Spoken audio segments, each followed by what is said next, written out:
Hi எல்லாருக்கும் வணக்கங்க. Welcome back to my channel தியாவும் நானும்.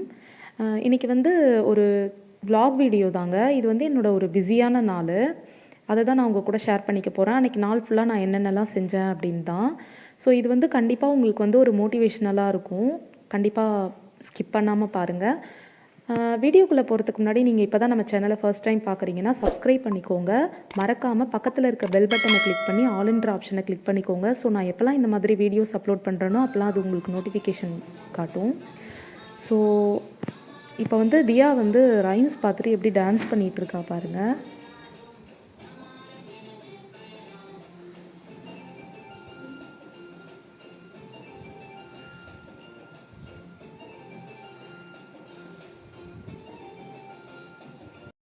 ஆக்சுவலா இது வந்து வியாழக்கிழமை எடுத்த விலாகுங்க. காலையில விடிகாலமே எந்திரிச்சு நானும் அம்மாவும் அ பூஜை சாமான்லாம் தொலைக்கி அதெல்லாம் ரெடி பண்ணி வச்சுட்டோம். வீட்டெல்லாம் தொடச்சு பாப்பா எந்திரிச்சுக்கிறதுக்குள்ள. ஸோ அதுக்கப்புறம் நான் என்னென்னலாம் பண்ணேன் அப்படின்றத தான் நான் உங்க கூட ஷேர் பண்ணிக்க போறேன். பாப்பா வந்து ரைம்ஸ் பார்த்துட்டு கொஞ்சம் சாப்பிடுறதுக்கு ஏதாவது வேணும் போல இருந்தது போல. அதனால அழுதாங்க. பொட்டுக்கடலை கொட்டி குடுத்துருக்கேன் அவங்களுக்கு. இப்ப அவங்க அத சாப்பிட்டுட்டு இருக்காங்க. இது பார்த்தீங்கன்னா, இட்லிக்கு அரிசி ஊற வச்சிருக்கேங்க. ரேஷன் அரிசி தான். புழுங்கல் அரிசியும், பச்சரிசியும் கலந்து ஊற வச்சிருக்கேன் ஒண்ணா சேர்த்து. அதுக்கப்புறம் அ உளுந்து, அ இது பார்த்தீங்கன்னாக்கா, இந்த ஜவ்வரிசி. ஸோ நான் எப்பவுமே ஜவ்வரிசி போட்டு தான் இட்லிக்கு அரைப்பேன். ஸோ இட்லி வந்து நல்லா சாஃப்ட்டா பஞ்சு போல வரும் மெத்து மெத்துன்னு. இது வந்து ரேஷன் அரிசி தாங்க. இத வந்து நாங்க விடிகாலமே ஊற வச்சுட்டோம். ஸோ இதையும் அரைக்கணும் இப்ப. இப்ப வந்து நான் இன்னைக்கு பாலக்கீரை இருக்கு. பாலக்கீரை அ கடைஞ்சிற போறேன். கடைஞ்சிட்டு உருளைக்கிழங்கு பொடி மாஸ் தாங்க பண்ண போறேன். ஸோ அதையும் உங்க கூட ஷேர் பண்ணிக்கிறேன். இப்ப வந்து இந்த பூண்டெல்லாம் வந்து நேத்து வாங்கிட்டு வந்திருந்தாங்க. ஸோ அதில பார்த்தீங்கன்னா, 1, 2 பூண்டு வந்து கொஞ்சம் ஈரமா இருக்கு. அதெல்லாம் வந்து நம்ம அந்த மாரி உரிச்சு வச்சு காய வைக்கலான்னு பார்த்தேன். ஆனா, சரி வேலை கொஞ்சம் அதிகமா இருக்கிறதுனால, கொஞ்சம் மட்டும் உரிச்சிருக்கேன். கொஞ்சம் அப்படியே நிப்பாட்டிட்டேன். இதில ஒரு இது பாருங்க, நீங்க எப்பவுமே பூண்டு வாங்கிட்டு வந்தீங்கன்னா, அதெல்லாம் இந்த மாதிரி உரிச்சு எடுத்துருங்க. ஏன்னா, கொஞ்சம் ஈரமா இருந்தாலோ, இல்ல ஏதாவது பூண்டுல ஒரு பல் கெட்டு போயிருந்தாலோ, எல்லாமே அந்த ஒரு இதுவே வேஸ்ட் ஆயிரும். அதுக்காக தான் சொல்றேன். அ ஸோ பூண்டெல்லாம் வெளிய வச்சுட்டேங்க. பூண்டு, வெங்காயம்லாம் வெயில்ல காய வச்சுட்டேன். இப்ப பார்த்தீங்கன்னா, சாப்பாடுக்கும் அரிசி ஊற வச்சுட்டேன். அந்த அரிசிய வாஷ் பண்ணி, அந்த தண்ணிய வந்து நானு இந்த கீரையில ஊத்திக்கிறேன். ஸோ நம்ம அரிசி களைஞ்ச தண்ணிய வந்து வேஸ்ட்டா ஆக்க வேண்டாம். அதில வந்து நம்ம காய்கறிங்க கழுவிக்கலாம்.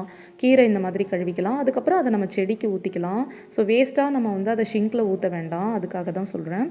அரிசி வந்து கழுவி ஒல வச்சாச்சுங்க. நான் எப்பவுமே வந்து ஒல கொதிக்க விட்டுட்டு அரிசி போட மாட்டேன். அப்படியே அரிசியும் சேர்த்து போட்டு தான் வேக வைப்பேன். இது வந்து அந்த இது மசியல் சொல்லியிருந்தேன் இல்லைங்களா? அதுக்கு வந்து பருப்பு ஊற வைக்கிறேங்க. அது வந்து 80 ml கப்பு. அதில வந்து ஊற வச்சிருக்கேன். இன்னைக்கு கொஞ்சமா தான் செய்ய போறேன். கீரைன்றதுனால அ நைட்டுக்குலாம் நம்மளால சாப்பிட முடியாது இல்லைங்களா? அதனால மதியத்துக்கு மட்டும் செஞ்சுக்கலாம் அப்படின்னு சொல்லிட்டு கொஞ்சமா தான் எடுத்திருக்கேன். கீரையும் பார்த்தீங்கன்னா, 1/2 கட்டு கீரை தான் இருக்கு. மீதி 1/2 கட்டு வந்து ஏற்கனவே ஒரு வாட்டி செஞ்சாச்சு. ஸோ இப்போ வந்து கீரைய வந்து நல்லா பொடி பொடியா கட் பண்ணி போட்டுக்கிறேங்க. குக்கர்லேயே தான் போட்டு வேக வைக்க போறேன். ஸோ அதனால இந்த மாரி கட் பண்ணிக்கிறேன். ஏன்னா சட்டி வந்து கடையிற சட்டி வந்து உடைஞ்சிருச்சு. அதனால தான் இந்த மாதிரி பண்ணிட்டுருக்கேங்க. இல்லன்னா வந்து மண் பாத்திரத்தில வந்து பருப்பு போட்டு வேக வச்சு அப்படி கடைவோம். இப்ப அது உடைஞ்சதுனால இந்த மாதிரி நான் செஞ்சுட்டுருக்கேன். ஏன்னா கீரைய வந்து மூடி போட்டு வேக வைக்கக்கூடாதுன்னு சொல்லுவாங்கல்ல. ஸோ இன்னைக்கு வேற வழி இல்ல. அதனால அந்த மாதிரி பண்ணிட்டுருக்கேன். இது பாருங்க பொட்டுக்கடலை குடுத்தேன்ல, அதெல்லாம் சாப்பிட்டுட்டு அப்படியே மாவு மாவா அங்கங்க துப்பி வச்சிருக்கா தியா. அவ அந்த மெஷர்மென்ட் கப்பெல்லாம் கொண்டு போயிட்டு ரொம்ப பிஸியா விளையாடிட்டு இருக்கா. இப்போதைக்கு டிஸ்டர்ப் பண்ண மாட்டா. இப்ப சைட்லயே பார்த்தீங்கன்னாக்கா மாவும் போட்டு விட்டுர்றேங்க. ஃபர்ஸ்ட்டு வந்து ஜவ்வரிசிய போட்டுட்டு, அடுத்து உளுந்து போட்டுக்க போறேன். ஸோ இப்படி வந்து நம்ம சமையல் நான் ஆல்ரெடி ஒரு விலாகில சொல்லியிருப்பேன். சமையல் வேலை செய்யும்போது கையோட மாவு அரைக்கிற வேலை செஞ்சுக்கணும். மிஷினில் துணி போடுறோன்னா அப்பவும் இந்த மாதிரி மாவு அரைக்கிற வேலையை செஞ்சுக்கணும். அப்படி பார்த்தீங்கன்னா உங்களுக்கு வந்து டைமும் வந்து மிச்சமாகும். வேலையும் வந்து இப்போ மிஷின் போடுறீங்கன்னா அங்கேயே நிற்க வேண்டிய அவசியம் இருக்காது. சமைக்கிறீங்கன்னா அப்படியே சமைச்சிட்டே இருக்க போகிறதில்ல. ஸோ இந்த வேலையும் பார்த்துட்டு அந்த வேலையும் பார்த்துக்கலாம் அதுக்காக தான். இது பாருங்க நான் அந்த ஜவ்வரிசியை போட்டு அரைச்சிட்டேன். இப்போ வந்து உளுந்து போட்டிருக்கேன். இடையில இடையில தண்ணி தெளித்து நம்ம நல்லா எடுத்துக்க வேண்டியதான். இப்போ வந்து கீரைக்கு தேவையானதெல்லாம் ரெடி பண்ணி வச்சுருக்கேங்க. இப்போ வந்து உருளைக்கிழங்கு பொடி மாஸ்க்கும் நான் கட் பண்ணிக்கிறேன். கொஞ்சம் பெருசு பெருசாகவே கட் பண்ணிக்கிறேன். ஏன்னா லைட்டாக ஒரு பாயில் பண்ணிவிட்டு அதுக்கப்புறம் தான் நான் ஃப்ரை பண்ண போகிறேன். அதனால் கட் பண்ணிக்கிட்டு இருக்கேன். கீரை பார்த்தீங்கன்னாக்கா, வீக்லி வந்து ஒரு 2 வாட்டியாவது நம்ம கீரை எடுத்துக்கணும். அது இந்த பாலக்கீரை, பசலைக்கீரை, முருங்கைக்கீரை இந்த மாதிரி கீரைங்கெல்லாம் நீங்க எடுத்துக்கோங்க.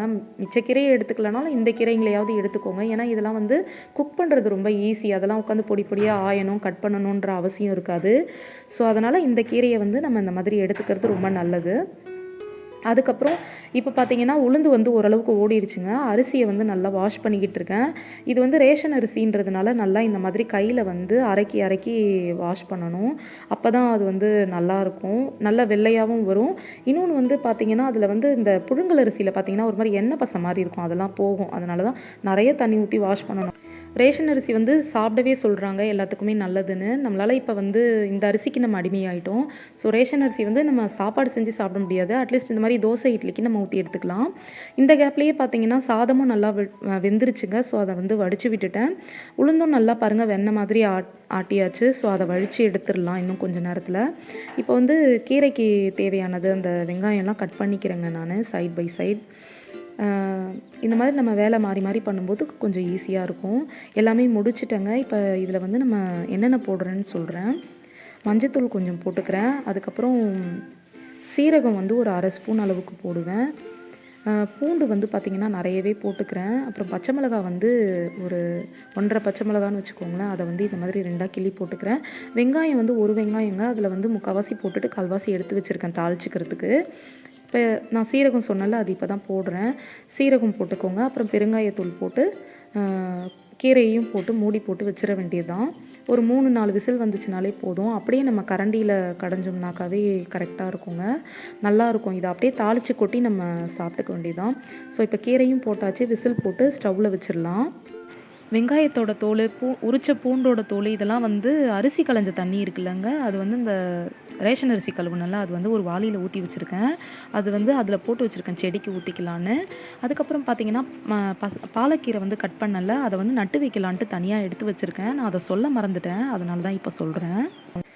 அதே போல் கீரையை வந்து இந்த அரிசி கழுவுன தண்ணி ஊற்றுனல, அதுலேயே கொஞ்சம் மஞ்சத்தூளும் போட்டேன். அப்புறம் கொஞ்சம் கல்லுப்பும் போட்டு வாஷ் பண்ணுங்க. கீரை எப்போவுமே அந்த மாதிரி வாஷ் பண்ணுங்கள். பூச்சி ஏதாவது இருந்தால் இறந்து போயிடும். இப்போ வந்து அந்த தண்ணியிலேயே உருளைக்கிழங்கும் போட்டு ஒரு வாட்டி வாஷ் பண்ணிக்கிறேன். அதுக்கப்புறம் நல்ல தண்ணியில் ஒரு வாட்டி வாஷ் பண்ணிக்கலாம். ஏன்னா கீரை வாஷ் பண்ணது இல்லைங்களா. ஸோ இப்போ வாஷ் பண்ணிவிட்டு இந்த சைட் பார்த்திங்கன்னா உருளைக்கிழங்கும் கொஞ்சமாக வேக வச்சு எடுத்துக்கலாம். ஸோ ஈஸியாக நம்ம ஃப்ரை பண்ணிக்கலாம். அதுக்காக தான் இந்த ப்ராசஸ். ஸோ இப்படி பண்ணிக்கலாம். இப்போ பார்த்திங்கன்னா உளுந்து நல்லா ஆடிடுச்சுங்க. ஸோ ஆடிடுச்சு இல்லை, அதை அரைஞ்சிடுச்சு. ஸோ இப்போ வந்து அதை எடுத்துடலாம். பாருங்கள் எந்த அளவுக்கு நல்லா இதுவாக இருக்குது பாருங்கள். இப்போ உளுந்தில் வந்து சூடாகாமல் இருக்கணும் அப்படின்னா நீங்கள் வந்து ஐஸ் வாட்டர் தெளித்து கூட பண்ணிக்கலாம். இல்லைனா ஐஸ் க்யூப் கூட போட்டுக்கலாம். பட் நான் வந்து குவான்டிட்டி கொஞ்சம் கம்மியான அளவாக தான் செஞ்சுக்கிறேன். அதனால் அதெல்லாம் எனக்கு தேவைப்படாதுங்க. நான் அப்படியே தான் இது பண்ணுவேன். இப்போ பார்த்தீங்கன்னா உளுந்து எல்லாமே எடுத்துட்டேன். கொஞ்சமாக வந்து ப்ளெயின் வாட்டர் ஊற்றிக்கிறேங்க. இந்த மாதிரி நீங்கள் உளுந்து ஆட்டிட்டு ப்ளெயின் வாட்டர் ஊற்றி அந்த கிரைண்டர் ஃபுல்லாகவே அப்படியே ஓட விட்டு நீங்கள் வாஷ் பண்ணி விட்டுட்டீங்கன்னு வச்சுக்கோங்களேன், ஃபைனலாக உங்களுக்கு வந்து வாஷ் பண்ணுறதுக்கு ஈஸியாக இருக்கும். நீங்கள் உளுந்து எடுத்த கையோடவே அரிசி போட்டிங்கன்னு வச்சுக்கோங்களேன், அப்படியே அங்கங்கே காஞ்சு போயிருக்கும் அந்த செதறினதெல்லாம். அப்போ உங்களுக்கு வாஷ் பண்ணுறதுக்கு கொஞ்சம் நேரம் ஊற வைக்கணும், இல்லைன்னா ரொம்ப கஷ்டமாக இருக்கும்.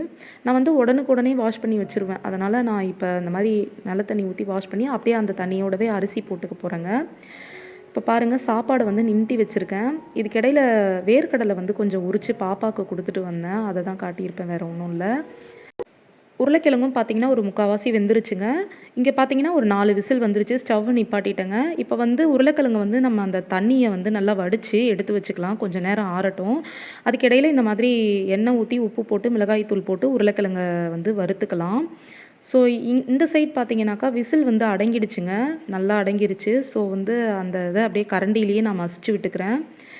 இதை வந்து நம்ம எண்ணெய் ஊற்றி தாளித்து போடுறத விட நெய் ஊற்றி தாளித்தோன்னு வச்சுக்கோங்களேன், ரொம்ப டேஸ்ட்டாக இருக்குங்க.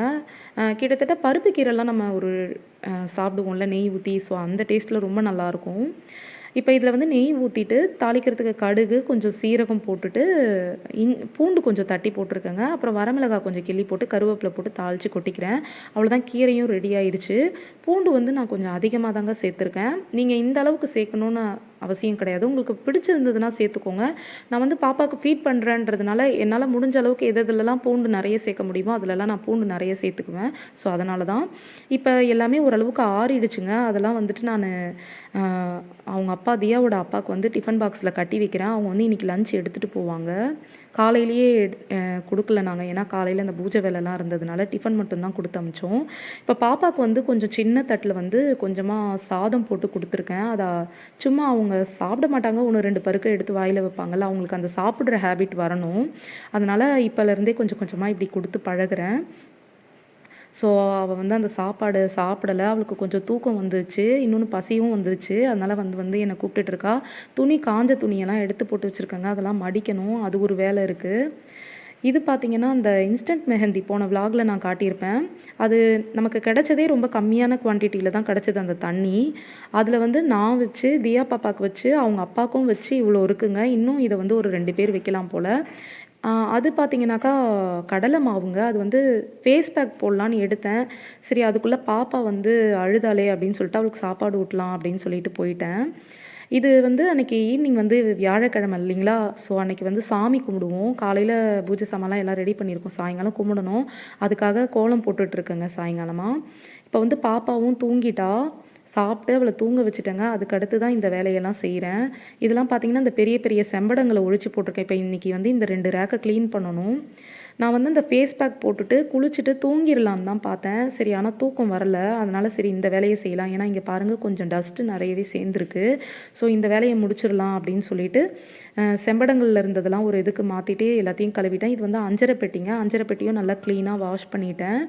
அதில இருக்கிறதெல்லாம் ஒரு குட்டி குட்டி பேப்பர்ல வந்து கொட்டி அ பார்சல் மாரி பண்ணி வச்சிருக்கேன். நம்ம அப்புறமா கொட்டிக்கலாம்னு சொல்லிட்டு. அப்புறம் இந்த மிக்ஸி பார்த்தீங்கன்னா, இது வந்து அந்த ஜூஸ்லாம் போடுவோம்ல அந்த இது.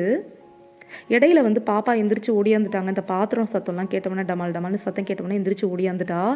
அப்புறம் அவ அங்க சரி எழுப்பி கூட்டிட்டு வந்துட்டேன். இப்ப கேட்ட பார்த்துக்கிட்டு இருக்கா. அப்புறம் திருப்பியும் பாத்திரத்தெல்லாம் கவுத்துட்டு, திருப்பி கொண்டாந்து யானையில போட்டவுனே தூங்கிட்டாங்க. கொஞ்ச நேரம் ஆட்டிட்டே இருந்தேன் தூங்கிட்டா. இப்ப எனக்கு குளிக்கிறதுக்கு தண்ணி போட்டிருக்கேன். அந்த தண்ணி காயறதுக்குள்ள இதெல்லாம் வந்து இப்போ லாஸ்ட்டா தான் கிளீன் பண்ணி வச்சேன். அதனால இதெல்லாம் வந்து நம்ம வாஷ் பண்ணணுன்ற அவசியம் இல்ல. லைட்டா டஸ்ட் பண்ணி விட்டாலே போதுங்க. அந்த டஸ்ட் எல்லாம் கிளீன் ஆயிருச்சுனாலே நம்ம எடுத்து வச்சுக்கலாம். ஸோ அதனால தொடச்சிட்டு இருக்கேன். இந்த மாதிரி பிளாஸ்டிக் கண்டெய்னர்ஸ்ங்க வந்து நம்ம வாங்கி வச்சுக்கிறது இந்த மாதிரிலாம் கூட யூஸ் ஆகுது பாருங்க. ஸோ இந்த மாதிரி டஸ்ட் பண்ணி விட்டோம்னாக்காவே போதும். ஆனா வந்து இத வந்து ஒரு 3 மந்த்துக்கு ஒன்ஸ் வந்து நீங்க வாஷ் பண்ணிக்கோங்க. நான் வந்து இப்ப லாஸ்ட் மந்த் தான் இத எல்லாமே கொட்டி ரெடி பண்ணி வச்சேன். அது ஒரு வீடியோவா கூட நான் போட்டிருப்பேன். ஸோ அதனால இப்ப நான் வந்து இந்த மாதிரி செஞ்சுட்டுருக்கேன். இது வந்து ரொம்பவே யூஸ்ஃபுல்லா இருக்குங்க. எவ்வளோ யூஸ்ஃபுல்லா தெரியுமா இருக்கு? ரொம்ப உண்மையாவே யூஸ்ஃபுல்லா இருக்கு. எது வேணுமோ நம்மளால டக்குன்னு எடுத்துக்க முடியுது. இன்னொன்னு அந்த குட்டி குட்டி கண்டெய்னர்ஸ்ல வந்து நமக்கு சில பொருள்லாம் நம்ம நெறைய வச்சிருக்க போறது கிடையாது. கொஞ்சம் கொஞ்சம் இருந்தாலே போதும். அதெல்லாம் வந்து இந்த மாதிரி கொட்டி வச்சு நம்ம நெறைய எடுத்துக்கலாம். அதுல பார்த்தீங்கன்னா கிட்டத்தட்ட 16 இருக்குன்னு நெனைக்கிறேன் அந்த கண்டெய்னர்ஸு. ஸோ நம்ம ரொட்டேட் பண்ணி எடுத்துக்கலாம். அப்புறம் இது பார்த்தீங்கன்னாக்கா, இதையும் அதே மாதிரி தாங்க நான் தொடச்சு எடுத்து வச்சுக்க போறேன். ஏன்னா இதுலலாம் பெருசா அழுக்கெல்லாம் ஒண்ணும் கிடையாது. கொஞ்சமா டஸ்ட் மட்டும் தான் இருக்கு. உங்களுக்கு பார்த்தாலே தெரியும். ஸோ இது வந்து பார்த்தீங்கன்னா, பெரிய கண்டெய்னர் தனியா வாங்குனேன். சின்ன கண்டெய்னர்ஸ்லாம் தனியா வாங்குனேங்க. இது எல்லாமே நான் வந்து வீடியோஸ் போட்டிருக்கேன். தேவைப்பட்டுச்சுன்னா போய் கண்டிப்பா பாருங்க. இது ஆனா நமக்கு ரொம்ப யூஸ்ஃபுல்லுங்க. நம்ம வந்து இந்த செம்படங்கள்ல போட்டு வைக்கிறதுனால என்னன்னா, நமக்கு எது எதுல என்னென்ன இருக்குன்னு தெரியாது. இன்னொன்னு வந்து இடமும் நல்லா அடைச்சுக்கிட்டு இருக்குங்க. ஆனா இது இது பார்த்தீங்கன்னாக்கா, நமக்கு நல்ல டிரான்ஸ்பரண்டா தெரியுது தெரியுது எது இதுல என்னென்ன இருக்குன்ட்டு. கிளீன் பண்றதுக்கு ரொம்ப ஈஸியா இருக்கு. இன்னொன்னு வந்து அந்த பெரிய கண்டெய்னர்லாம் பார்த்தீங்கன்னா, கிட்டத்தட்ட 1 கிலோவுக்கு பிடிக்குதுங்க. ஸோ நமக்கு இது ரொம்பவே யூஸ்ஃபுல்லா தான் இருக்குன்னு நான் சொல்லணும்.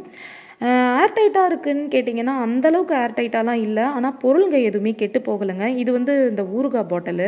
அப்புறம் இந்த கண்டெய்னர் பத்தி நான் சொல்லியே ஆகணுங்க. இது வந்து 4 கம்பார்ட்மெண்ட் இருக்கும் தனித்தனியா. அதில நான் ஒண்ணு ஒண்ணு பயறுங்க கொட்டி வச்சிருக்கேன். இது உண்மையாவே ரொம்ப யூஸ்ஃபுல்லா இருக்குங்க. ஒண்ணோட ஒண்ணு கலந்துக்கிற பிரச்சனைலாம் எனக்கு இல்ல இதுவரைக்கும். ஸோ இதில வந்து செக் அ மூக்கடலை, அப்புறம் இந்த பெரிய மூக்கடலை இதெல்லாம் வந்து நான் இந்த பயறுங்கலாம் தனித்தனியா போட்டு வச்சிருக்கேன். ஸோ இந்த கண்டெய்னர் எனக்கு ரொம்ப யூஸ்ஃபுல்லா இருக்கு. ஸோ இந்த மாதிரிலாம் நீங்க வாங்கி வச்சுக்கோங்க. ஒரு கண்டெய்னர் வாங்குனீங்கனாலே போதும். இது வந்து கண்ணாடி கிடையாதுங்க. சும்மா ரோட் சைட்ல வந்து 2 இந்த மாதிரி கண்டெய்னர் ஜார் மாதிரி ₹30 ₹20 தெரியல. ஸோ கண்ணாடியில வாங்க முடியாது. எனக்கு ரொம்ப ஆசை. ஆனா அது ரொம்ப காஸ்ட்டா இருந்தது. அதனால இந்த மாதிரி 2 ஜார் வாங்கி வச்சிருக்கேன். இது வந்து லாஸ்ட் விளாக்ல நான் காட்டியிருப்பேன்ல. மணி பிளான்ட் வந்து தூக்கி போட மனசு இல்லாம ஒரு பவுல்ல போட்டேன்னா, அது இன்னுமே ஃப்ரெஷ்ஷா தான் இருக்கு. வாவ்! ரொம்ப சூப்பரா ஆயிடுச்சுல்ல. இந்த மாதிரி பண்ணும்போது நமக்கு ரொம்ப சாட்டிஸ்ஃபேக்ஷனா இருக்குங்க. பரவால்ல நம்ம ஒரு வேலை செஞ்சிருக்கோம். ரொம்ப திருப்தியா இருக்கும். ஸோ இப்போ என்னோட ஃபேஸ் பேக் வந்து நான் ரெடி பண்ணிக்கிறேங்க. இது வந்து நான் ஆல்ரெடி சொன்னேன்ல கடலை மாவு அதுதான். இதில எடுத்து ஊத்துறது வந்து வேற ஒண்ணும் இல்லங்க. இந்த சாதம் வடிச்ச கஞ்சி தாங்க. சாதம் வடிச்ச கஞ்சி வந்து ரொம்ப நம்ம ஹேருக்கு போடுறது, ஃபேஸ்க்கு போடுறது ரொம்பவே நல்லது. இதெல்லாம் நம்ம இப்ப செய்யறது கிடையாது. இதெல்லாம் விக்கிறாங்க. நீங்க நல்லா இந்த ஆன்லைன்லலாம் சர்ச் பண்ணி பாருங்களேன். ரைஸ் வாட்டர்ன்னு சொல்லிட்டு, அரிசி கழுவுன தண்ணி, அப்புறம் சாதம் வடிச்ச தண்ணி, இந்த மாதிரிலாம் அவங்க வந்து அத வந்து ஸ்டோரேஜ் பண்ணி விக்கிறாங்க. ஸோ நம்ம வீட்ல சாதம் வடிச்ச கஞ்சிய நம்மளே யூஸ் பண்ணிக்கலாம். ஸோ ஃபேஸ் பேக் அப்ளை பண்ணிட்டேங்க. இப்போ வந்து பொருளுங்கலாம் எடுத்து வைக்கிறேன். நிழல் வந்துருச்சு. அந்த பெரிய ஜார் வந்து இவ்வளோ நாள் யூஸ் பண்ணலங்க. பனிக்காலம், மழைக்காலம்னதுனால. இப்போ வெயில் காலம் வந்துருச்சு. சரி மோரெல்லாம் அடிச்சு குடிக்கலான்னு அதையும் மேல இருந்து எடுத்து வாஷ் பண்ணி கவுத்துருக்கேன். இப்ப இதெல்லாம் எடுத்து வச்சுட்டு போய் குளிச்சுட்டு வந்துர வேண்டியதுதாங்க. தண்ணி நல்லா காஞ்சிருச்சு. எல்லாமே நல்லா சூப்பரா காஞ்சிருச்சுங்க. எல்லாத்தையும் எடுத்துட்டு வந்து உள்ள வச்சுட்டேன். இதெல்லாம் வந்து அரேஞ்ச் பண்ணல. ஏன் கிச்சனுக்குள்ள கூட நான் எடுத்துட்டு போல. அப்படியே ஹால்ல தான் வச்சிருக்கேன். ஏன்னா பாப்பா தூங்கிட்டு இருக்கா. லைட்டா சின்ன சத்தம் கேட்டாலும் அவ எந்திரிச்சுருவா. ஏன்னா நான் போய் இப்ப குளிக்கணும். ஸோ போய் குளிச்சுட்டு வந்துட்டேங்க. இப்போ வந்து அந்த மாவு வந்து கொஞ்ச நேரம் வெளியே இருந்துச்சு. ஓரளவுக்கு அது கரெக்ட்டா இருக்கும். எடுத்து வச்சுட்டேன். அப்புறம் துணிலாம் எடுத்து போட்டு வச்சிருந்தேன் பார்த்தீங்களா? அதையும் மடிச்சுட்டேங்க. இதுக்கிடையில அம்மா வந்துட்டாங்க. பாப்பாக்கும் தண்ணி காய வச்சு குளிப்பாட்டியாச்சு. அப்புறம் டீ போட்டு எல்லாமே குடிச்சாச்சு. இப்போ வந்து விளக்கேத்தி சாமியும் கும்பிட்டாச்சுங்க. இப்போ வந்து லாஸ்ட்டா அம்மா வேலைக்கு போறதுக்கு முன்னாடி பாப்பாக்கு வந்து சுத்தி போடுறாங்க. ஸோ அத தான் பார்க்குறீங்க. இதோட வந்து கொஞ்சம் கீரையும் இருக்கு. இட்லியும் ஊத்தி வச்சிருக்கேங்க. சட்னி மட்டும் அரைச்சு சாப்பிட்டுக்க வேண்டியது தான். இதோட இந்த விளாக நான் முடிச்சுக்கிறேங்க. உங்களுக்கு இந்த வீடியோ பிடிச்சிருந்ததுன்னா, மோட்டிவேஷனலா இருந்ததுன்னா, கண்டிப்பா லைக் பண்ணுங்க, ஷேர் பண்ணுங்க. மறக்காம நம்ம சேனலுக்கு சப்ஸ்கிரைப் பண்ணுங்க. நன்றி, வணக்கம்.